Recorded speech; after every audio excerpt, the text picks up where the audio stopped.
Darkwood is a top-down survival horror game released in 2017 on PC, but just recently for consoles. Focusing heavily on the survival aspect of the survival horror genre, you'll manage your inventory, craft items, pick and choose fights, and explore some really spooky areas. Played from a directly top-down perspective with extremely limited lines of sight, the game is built around a day and night cycle that requires the player to be mindful of as they explore the surrounding area. Stay out too long and you'll be killed by the night, but come back to base camp too soon and you're wasting precious material like gasoline and wood. This core gameplay loop is propelled by an ever-interesting cast of characters and a gripping story that will have you questioning your humanity as you desperately try and escape the always-consuming forest. Darkwood is one of the most immersive games I think I've ever played. Darkwood doesn't hold your hand. It even goes so far as to tell you it isn't going to hold your hand. It has a very steep difficulty curve. Though there is a prologue that serves as a type of tutorial, it essentially plays itself and then throws you by the pants into the main game. To be honest, I didn't get it at first. I had no idea what I was doing or why I was doing it. It was only around the 2 or 3 hour mark I felt like I was able to finally pull myself up by my bootstraps. I started to understand the nuances and the options the game laid out before me. It was this slow learning process that was really fulfilling. It was punishing, but that only made my first few successful supply runs and investigations really satisfying. The gameplay is just filled with player choice and these contrasting elements that make it feel really deep. You want to take it slow and double check all your surroundings for extra materials and enemies, but at the same time you need to hustle to get what you want done in the day before time runs out and you have to head back to your stronghold. You also have a lot of choice with the materials themselves.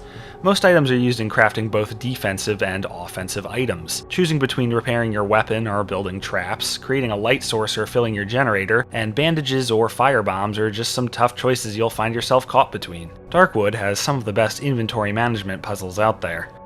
The other half of the gameplay is the combat. To put it simply, it's tough and unforgiving. Melee weapons generally have 2 kinds of attacks. They're almost all heavy, slow-moving blows that will take out most enemies with just 3 or 4 hits. Timing is integral, as most enemies are faster and tougher than the player. It feels necessary to score that opening hit as one is rushing towards you. An enemy taking you by surprise is almost always a death sentence, as your character is stun-locked rather easily. There's a dodge button, but being tied to R3 by default, I almost never used it, for better or worse. You are going to die in this game. A lot. Luckily, death is only a minor setback on the standard difficulty, putting you back at your safe house while leaving some of your inventoried items behind. Guns, although hard to come by, make fighting a lot easier. One button aims and another shoots. Ammo is expensive, so make each shot count. I could probably gush about the little subtleties in Darkwood's gameplay for hours. It's the little touches that really elevate the game. Crows being a sure sign of a nearby lootable corpse, the player traveling faster on roads, the alcoholic bike man stealing your spare bottles as he delivers leftover items, and the protagonist being so unstable that you, the player, are unsure if what you're seeing is reality or not. It's these precise and pointed decisions that make this game so dynamic and really immersive. The story of Darkwood is an interesting one. In many ways, this game reminds me of Pathologic. Both games feature a terrible plague, a horribly bleak outlook on life, and a cast of characters who are pathetic, psychopathic, or cynical liars. Both games take place in a similar part of the world, and although specify what year they take place in, the environment and world feels more timeless and surreal. Although both games have a simple premise and a structured narrative, the emotional meat of the game is the atmosphere and mood. On its surface, Darkwood has a very straightforward story hook. The player is trapped in an evil, plagued forest and they must escape. Along the way, you'll meet other inhabitants and uncover some secrets about yourself and the space around you. Darkwood has a very desolate worldview. The player and those other inhabitants of the forest exist in a world of suffering. So much of this game feels influenced by a post-World War II Cold War era, living under Soviet oppression. For many people inside the forest, God is dead and traditional religion abandoned, but for others it's all they have left. In other titles, like Resident Evil and Silent Hill, hope is kindled throughout the game. That chance of escape or rescue is just a radio signal away. Oftentimes it feels like Harry Mason's daughter is right around the corner. In Darkwood, there is no hope. Most citizens have resigned themselves to this crushing existence. Only one NPC conspires to escape, but his end is swift and rather predictable.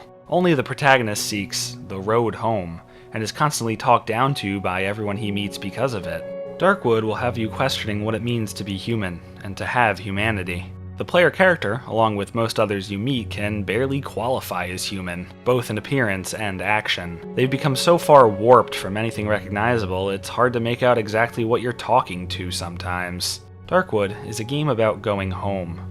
But where is home? A large well of Darkwood's horror comes from sound. Due to the nature of having such a limited line of sight, audio cues often give us a lot of information about the area we're in, any enemies around us, and the state of our traps and barricades.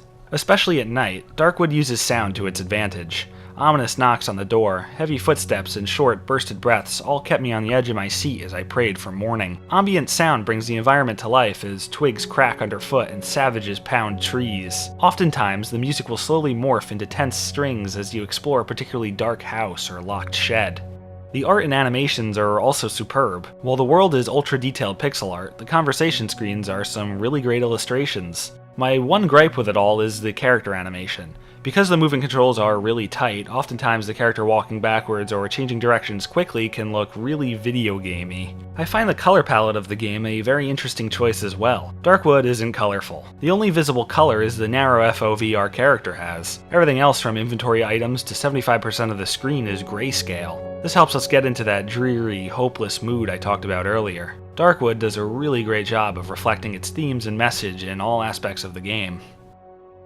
This game is not for everyone. That much is evident from the trophy data. As of right now, almost 90% of players completed the prologue, but only a mere 3% made it past Chapter 1. Darkwood has a very steep learning curve. If you're willing to stick with it, it can be a really rewarding experience. It successfully tackles this kind of existential horror so many other games try and fail at. It has one of the most twisted and interesting worlds I haven't seen since Pathologic. I was 100% invested in Darkwood the entire time I played it. My eyes were glued to the screen each and every moment. I haven't been this engrossed in a gaming experience in a very, very long time. If you think you can stomach this kind of game, I wholly recommend Darkwood.